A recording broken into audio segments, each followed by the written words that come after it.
I should be like you, Mel.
Ultimate on-demand destination for the UK's best fan-led football podcasts. Want authentic supporter insight on all things Bournemouth? Follow Up the Cherries in all departments on the TalkSport Fan Network. Club-dedicated content created by the fans, for the fans. Search TalkSport Fan Network.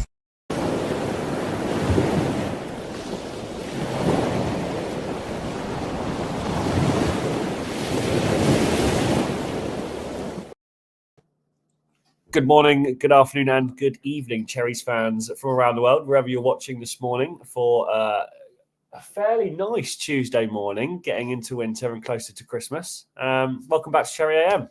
Malcolm, welcome this morning. How are you? Good morning, Ollie. Good morning, everybody in the chat. Yeah, I'm fine, thanks. Yeah, a bit here this morning. Good. Yeah, just hovering above zero, so it's winter. Yep. Feeling exactly the same, and it turns out we've picked very similar coats for the morning breeze, clearly. Yeah. Yes. So first, straight away into the chat, Darren. T minus 13 minutes to wait. Hi, Ollie and Malcolm. 27 and dark clouds approaching. Yeah, I'd swap. Yeah. Hi, Daz. Chris Hubble says, morning, up Cherries. Morning, Chris. Yeah, morning, Chris. Liam Humby, morning everyone, up Cherries. Morning, Liam. Morning, Liam. Paul Sants, good morning everyone. Morning, Paul. Hi, Paul. Good to see you. And I think we could probably get straight into it, can't we? I know that we've got an announcement at some point in the show. But other than that, we're going to get straight into Evan Nilsson and Krupi, aren't we? Which is quite an interesting topic, Mel. Well, it's something you hit on. I think something was brought up on Facebook, wasn't it? So it's, I mean, if you want to start it off by going into a little bit of detail, and then I'll throw my 5 eggs in, mate. 5 eggs, blimey. Okay, yeah, let's do it. Yeah, so essentially it is, I don't know how we'd disposition it. Not really Evan Nilsson versus Krupi. That's not really what this is. It's where we are now and what we're going to be looking like moving forward, and are we going to be using Evan Nilsson or Krupi more, I think is more the conversation. Now, I think given, as you said, there's a couple of shows that are due to come out, right? We've got the Andoni halftime report that's going to be coming out at some point. And then we've also got a few bits and bobs in regards to other cherry pickings. We've got some Dean Court socials coming up as well. I think is now the time that we're going to throw Matt in. No, not yet. Okay. So let's get straight into the breakdown of Evan Nilsson versus Krupi. So Evan Nilsson's obviously been out again this season due to injury. Krupi's come back in and he has really, really performed and taken over, in my opinion. He's almost gelling a bit better in the team at the moment than Evan Nilsson is. I know that that's going to be an opinion that some people disagree with, but we can't lie with what we're seeing with our eyes, right? It's more exciting football. He seems more involved. There's more goals being scored. Tell me I'm wrong here, Mal, because obviously Evan Nilsson is one of our star players, was our most expensive player at the time. He's come in. He's been an incredible striker for us. He's definitely scored some incredible goals. But how are we looking at this? What's the best way to sum this up, do you think? I think really, it's a really big headache for Andoni, isn't it? Yeah. My expectations, and probably yours, are similar. We wanted to see Krupi play to see how he can perform, and he hasn't let us down. He is a different player to Evan Nielsen. Evan Nielsen, super. His work rate is phenomenal, and you can't knock him. But they're just so totally different in what they do. Yeah, agree with that. I think watching Krupi live was really interesting for me because he wasn't doing the same things that Evan Nielsen would do, like the forward line itself, holding up the ball. Yeah, Krupi was always coming a little bit more deeper, and his vision for me is excellent. You know, even if it's only a half chance, you'll go for it. Running into areas where creating possibilities or getting on the end of crosses, passes, whatever. Explosive, I would say, to describe him. He is, for me, a natural striker. He is a natural striker. Evan Nielsen, he's a workhorse. Yeah. I think that is the only way I can describe the two. And I'm not making comparisons here because they're both excellent players. And no matter what lineup Andoni puts out there, either Eva up front or Krupi, they both know what their jobs are, and they'll perform to the best of their ability. So, but I think with Krupi, you've got a bit more.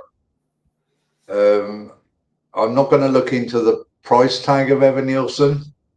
They both come from different leagues. So obviously Portugal, and he was, scored loads of goals there, Evan Nielsen. Krupi, French second division, but he was finding the net, and he's finding the net in the under-21s as well for France. And obviously he's proved, in our starting lineup that he can score goals. Yep. It's an interesting dilemma, but I would throw Krupi in from the start. I'm not sure that both players can play at the same time. Nope.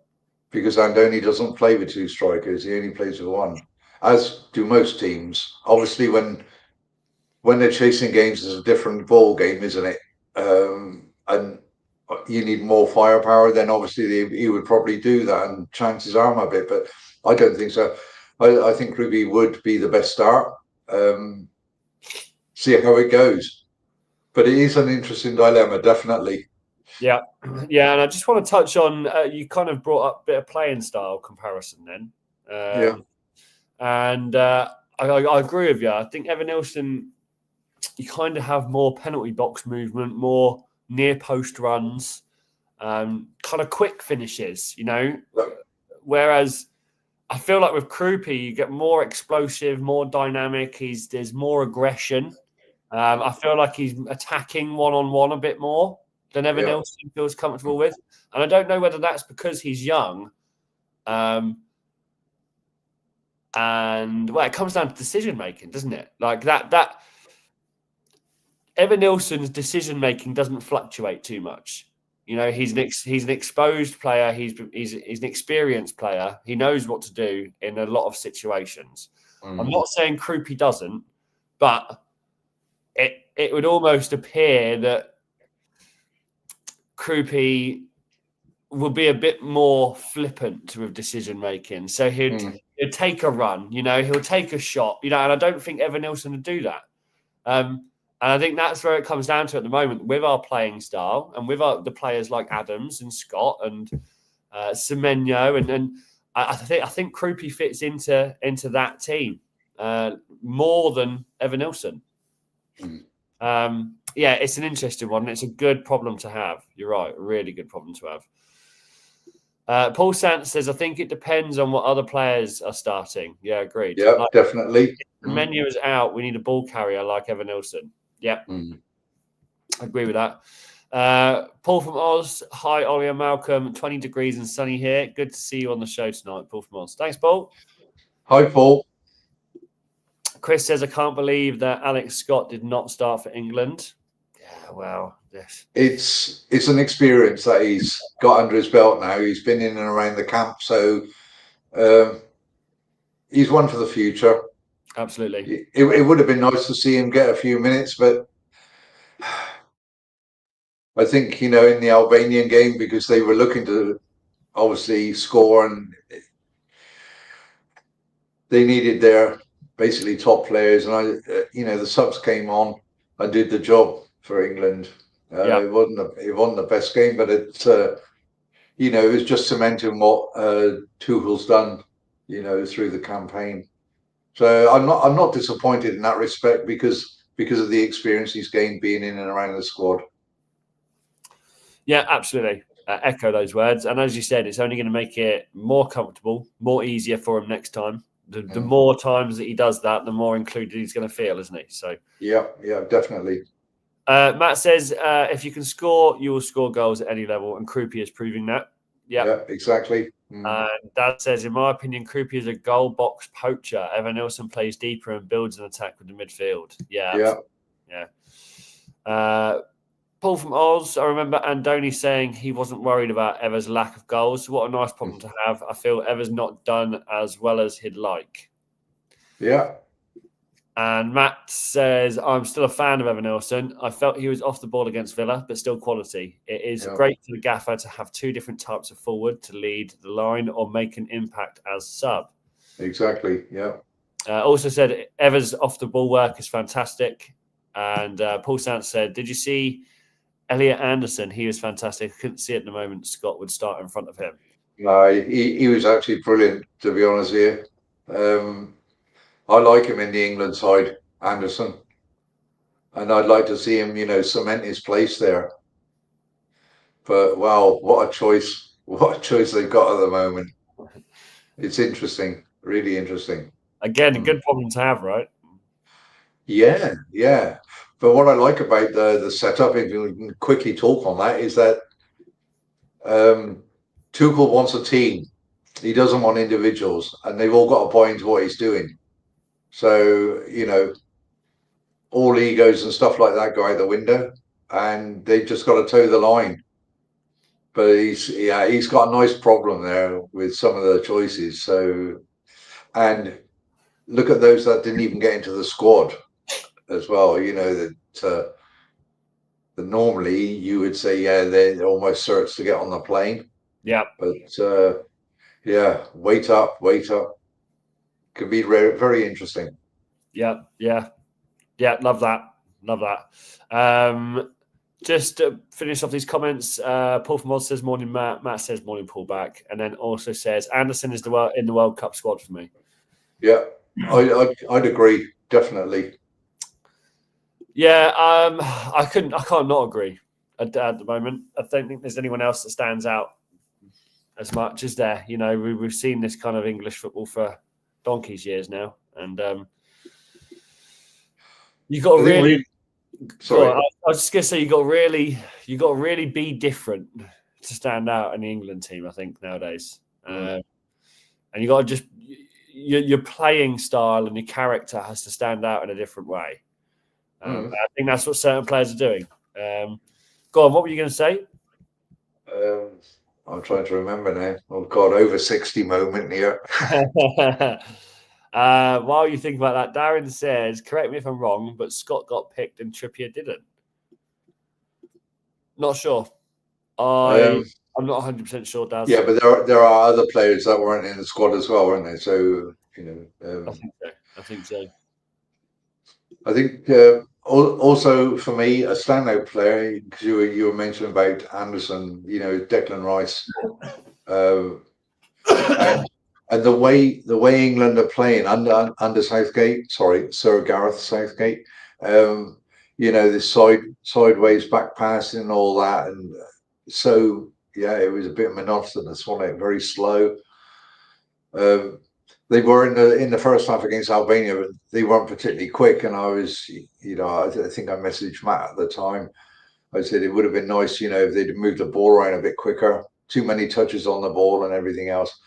Yeah, difficult side to play against. but it's a different type of game that Tuchel plays, and not all this in the England's half just passing it around. They're constantly looking for forward passes, through passes, channel runs, everything.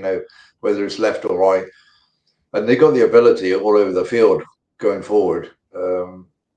To create an awful lot during the game, which is what they never used to do too often under Southgate. Just my opinion. Yeah. No, good opinion. Good opinion. And I think although Southgate's football wasn't the most entertaining, it's still got quite a long way to the final. So yeah. I mean, it's horses for courses, isn't it? It was his system. He obviously knew what he was doing, and like you say, he got to a couple of finals, a semi-final. So you got to say that was quite successful. Absolutely, yeah. Especially 3 tournaments in a row, something like that, back to back. Yeah. I think we've mentioned before, it's the most excited I've ever been watching England. I think it's the closest we ever got in my time watching England, anyway. And it was an exciting time, but.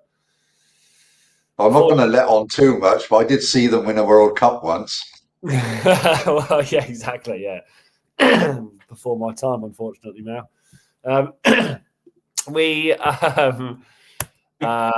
just about to essentially do an announcement. We're about to get Matt in now for you guys. So bear with me just a second, Mal. Hello, everybody, and hello to everybody in the chat. Thanks to Malcolm and Ollie for letting me just pop on quickly with a quick announcement. Stay tuned to the channel, because from 9 a.m. we have a very, very special interview, and that was conducted by myself and Craig last week at the Hilton Hotel in Bournemouth, and that interview is with Jeff Mostyn, the ex-Bournemouth chairman. We discuss his book and all the stories that surround his time at the football club. So that will go live on the channel straight after Cherry AM at 9 a.m. So don't miss it. If you can't tune in after the show, then tune in later on. But yeah, it'll also be on Spotify and other platforms, as well as our YouTube channel. So yeah, our interview with Jeff Mostyn, fantastic interview. It was really, really good. So real pleasure to do that with Jeff. So guys, do tune in. But other than that, I'll hand back straight to Ollie and Malcolm. Thanks, Matt. Awesome. Wow. Awesome announcement. Yeah, that's it's definitely something that I'll be keeping my eye out for at 9 o'clock today. Please, everyone in the chat, go and check that out, because I'm sure it's going to be fantastic. As you heard Matt say, both of them at the Hilton Hotel in Bournemouth interviewing Jeff Mostyn. Wow. Fantastic. Plan B today, then? Hey? Plan B today? Yeah. Well, what I was going to do is going to be put on the back shelf, mate. So looking forward to that. Yeah, absolutely. Yeah, too right. It's I'm gonna have to have it in the background, I think, while I work. But look, I don't want to finish just now. I do want to come back, because I'd want to carry on just discussing for maybe another 10 minutes Evan Nilsson and Krupi. Please do. Because there's a couple of little bits and bobs I want to run past you. I think I kind of mentioned it a couple of minutes ago in regards to seniority between Evan Nilsson and Krupi. I think it's important to recognise, obviously, Evan Nilsson's still the senior number 9, and the reference point up top when fit, and I understand, obviously, bear in mind last season he had a number of games where he wasn't fit. This season already, number of games where he wasn't fit. How many times do we take a main player out of the game and harness results, and then put that player back in and try and harness the same results? Because I feel like we did it last season as well. Evan Nilsson came out of the squad. We really relied on our squad depth a little bit. We started to have We've started to win games, go into an unbeaten session of games. And then Evan Nilsson came back. Whole squad had to be changed again to fit in for him a little bit. And we weren't winning as many games. It's as simple as that. Yeah. And again, I don't want to bring it up too much for this season already, but Krupi has had his input. And you've got to openly praise his finishing, his composure, just his aggression on the pitch. Like, everything about him at the moment is fitting in perfectly with what we want to do. Evan Nilsson doesn't give that. He doesn't bring that. So, what's the middle ground here, Mal? How can we have an impact from both these players without playing both of them at the same time? Because we know Areola won't. What's the answer here? Obviously, it depends firstly on the opposition who you're playing, and then the starting lineup. We know what we get from Eva every game. Hard work. Whether it's right, left, centre, whatever, it doesn't matter. We know what he can do. If he's not fed the ball, not given the opportunity to have chances, then it can be quite difficult for him. But I think a lot of people basically just continually looking at stats all the time, which is, I think it's a little bit unfair, because some things do go missing. Not every, you can't rely just on stats. I think you really do have to maybe look back at games, even if it's only snippets, and see what they're doing. It's difficult. Start with Eva. Krupi will always perform, in my view. My personal opinion, I'd like to see him start. But if things aren't working, you have to change up. It doesn't necessarily mean drop one or the other completely. It's a question of what is best for the team. Yep. And the system that Andoni's putting in. Obviously, like I said, depending on opposition. It's a really, really tricky one. Bearing in mind, you're looking for somebody to put the ball in the net, basically. I know we got goals from other areas, we can chip in all over the field, more or less, with goals. But it's actually having, this reliable striker who can find the net on a regular basis. Yep. And at the moment, Krupi is the man who can do that. But I'm not Andoni, so I'm, it is all opinionated. Obviously, I'd like to see or hear, what the people in the chat think. Should Andoni say, look, enough's enough, we're going to start with Krupi now and leave Eva on the bench, or vice versa? Yeah, I'll be honest with you. My concern is are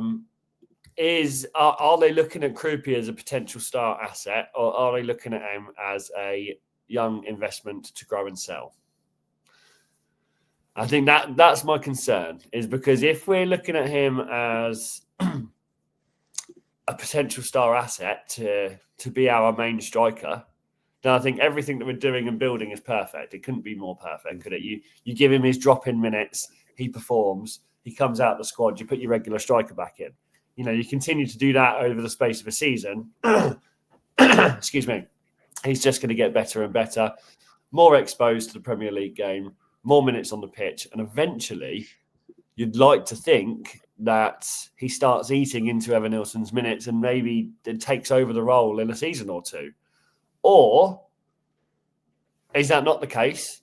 And we build him up to a position where he's like a Dino or a Zabs, and I mean, it's his potential is way up, isn't it? I'm really happy to see him playing.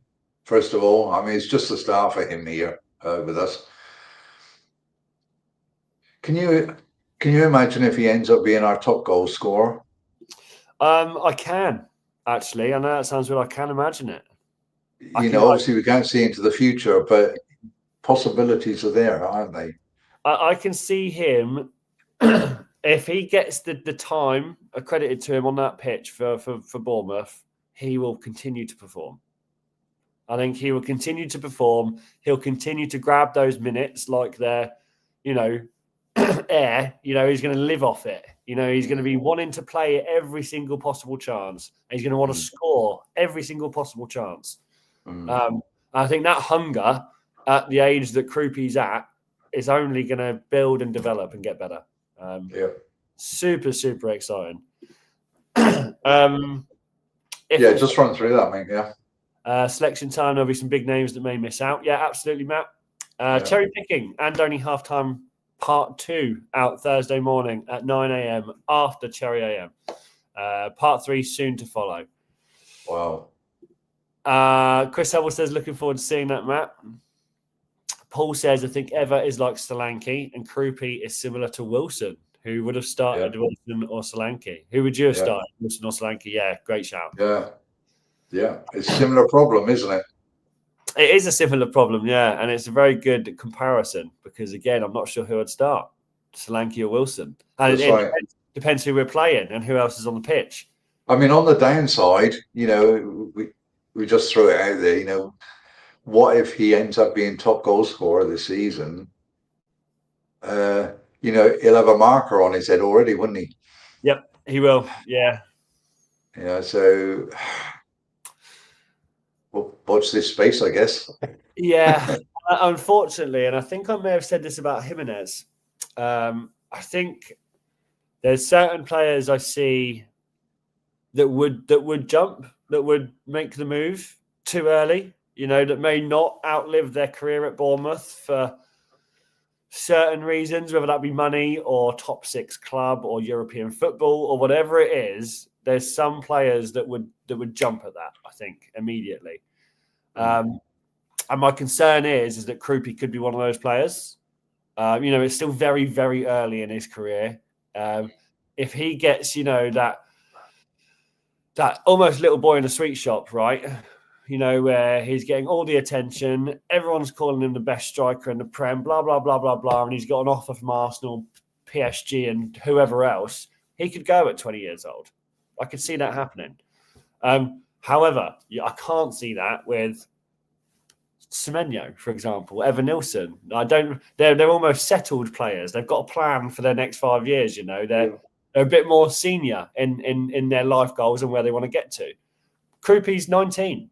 If he wants to jump and disappear into the Spanish league or the Italian league or the French league, he probably could very easily and very quickly. I think he wants to prove himself in the Premier League, doesn't he?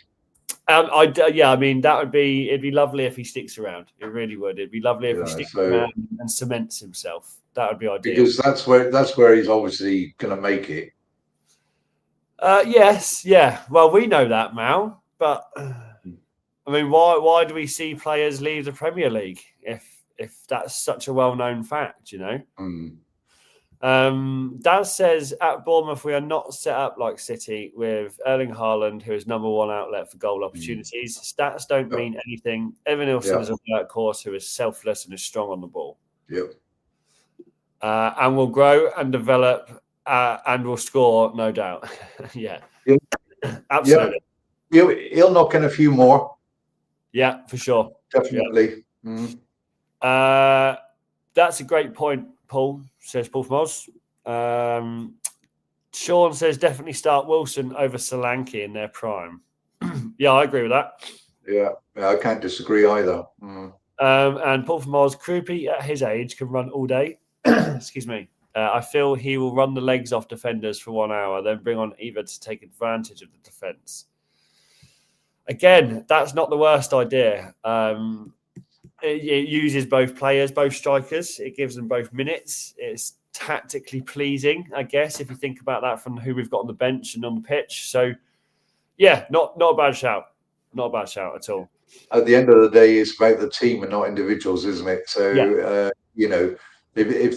if they're not in the starting 11, they've got to take it on the chin. It doesn't mean to say that they're poor or that their levels have dropped or whatever.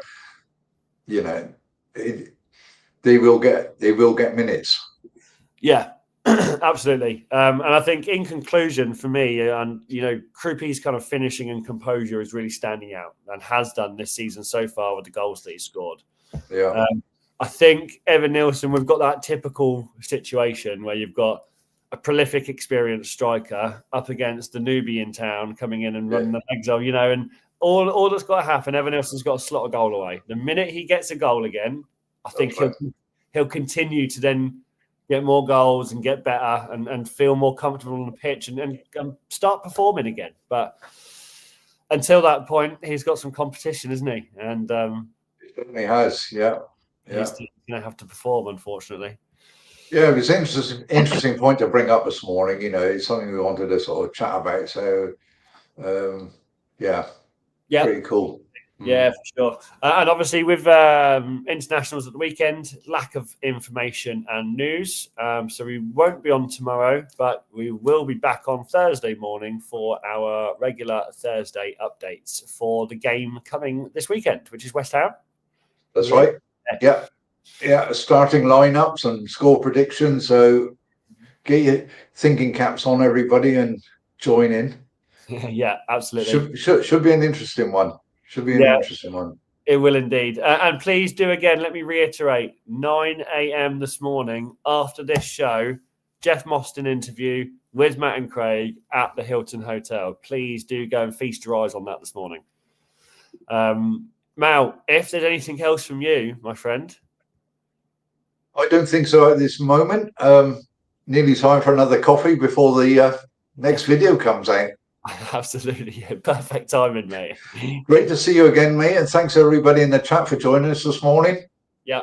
Yeah, absolutely. Or this afternoon or evening. Yeah, absolutely. And I look forward to seeing you all again on Thursday morning. And me Mal, too. Have a fantastic day. I'll see you later, actually, won't I? I think you will. Okay. Cheers, Mal. Up the cherries. Up the cherries.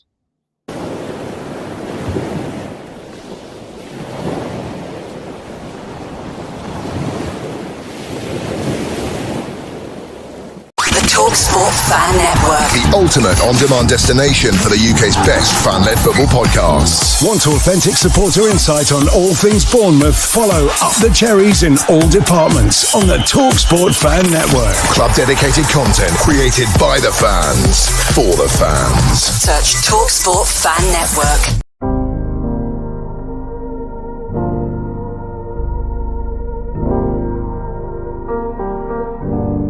I should be like you, Mel.